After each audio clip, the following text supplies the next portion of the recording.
mkoa wetu unaona na unachukulia misitu hii ya mikoko kwa umuhimu wa kipekee. Ina umuhimu mkubwa kiikolojia na kiuchumi. Mikoko ya Tanga si tu kwamba inalinda mwambao wetu dhidi ya mmomonyoko wa ardhi, bali pia ni chanzo muhimu cha maisha kwa wavuvi na jamii nyingi za pwani. Kwa miaka hivi karibuni, mkoa wa Tanga umeendelea kuwa mfano mzuri wa jinsi uhifadhi wa mazingira unavyoweza kuunganishwa na maendeleo ya utalii.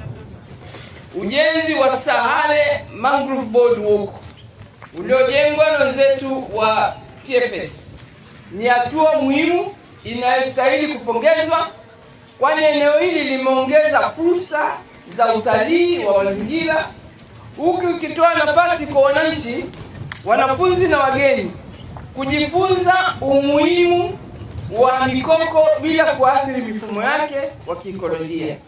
Huu ni mfano mzuri sana unaoonyesha kuwa maendeleo ya uhifadhi vinaweza kwenda pamoja. Hivyo basi, ni wajibu wa kila mmoja wetu kuhakikisha mikoko iliyopo inalindwa na maeneo yaliyoharibiwa yanarejeshwa katika hali yake ya awali.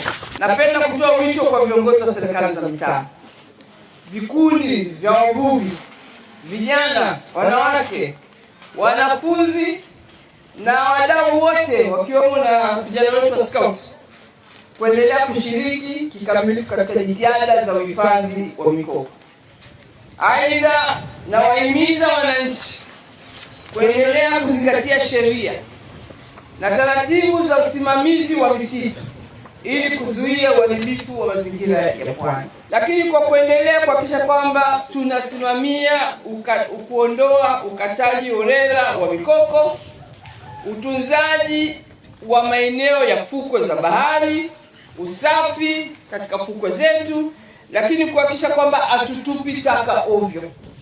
Tunapopanda mikoko leo, tuna changamoto kubwa sana ya mifuko ya plastiki, machupa katika fukwe zetu, lakini vile vile uchafu mwingi ambao unaingia katika maeneo yetu ya bahari. Tuendelee kutoa elimu kwa watoto wetu na vijana wetu kuhusu umuhimu wa hifadhi ya mikoko. Tunapaswa kutambua kwamba tunapohifadhi mikoko tunalinda maisha yetu wenyewe, tunalinda chakula chetu na uchumi wetu, mazingira yetu kwa mustakabali wa watoto wetu. Kila mmoja wetu ana wajibu wa kuhakikisha kwamba anatunza maeneo haya ya fukwe zetu za bahari.